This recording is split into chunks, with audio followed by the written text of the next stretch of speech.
The wind has been so bad at Ardrossan Harbour that the device used to measure its speed broke here overnight.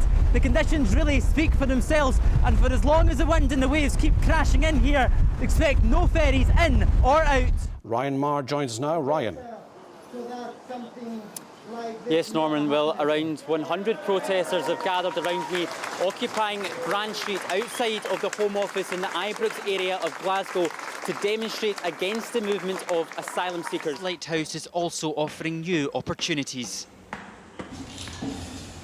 Like many other sites across Scotland, in August, Ardnamurchan was bought over by the community to expand the development, to make it into a tourist attraction, and also to ensure the light always stays shining.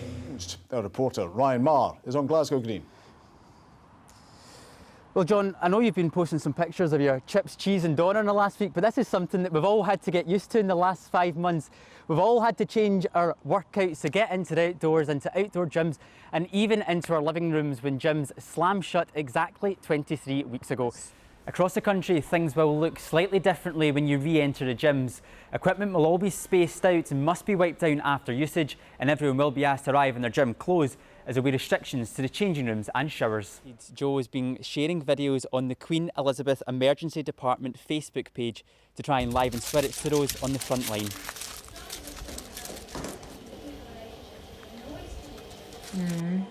Perfect.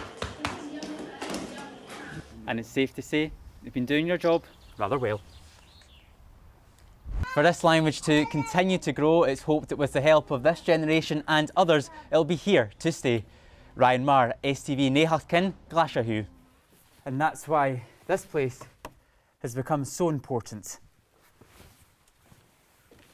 The project behind buying this estate comes with the promise that it will build and develop affordable homes for locals in the area, as well as create new jobs.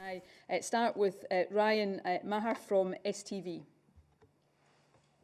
Scotland and England now have two different messages. And argue that this will cause confusion and could lead to people taking their own decisions on what rules to follow. The message this summer is to holiday at home to help support local businesses. But with ferry services back up and running to the Isle of Bute, residents here are worried that the more tourists come to visit, the longer their coronavirus fears will last. The fact lockdown is still in place means a return to construction brings heightened safety measures with 2-metre distancing throughout. Workers will also have scattered start times, and there's more hygiene stations here. And before they can enter the site, they'll have to take a temperature test. 7 days on, traffic is now flowing on West George Street.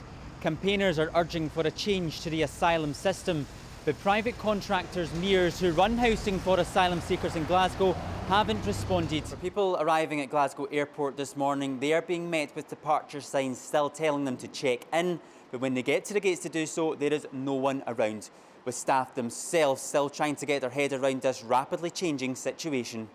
During their migration from Arthur's Seat into Dunsapie Loch, the male toads tries to catch a lift on top of the larger females, like here in my hand. They'll now spend the next 2 weeks in the water laying their eggs before they make the return home. Now, the organisers say they need as much help as possible, so who am I to say no? Come on.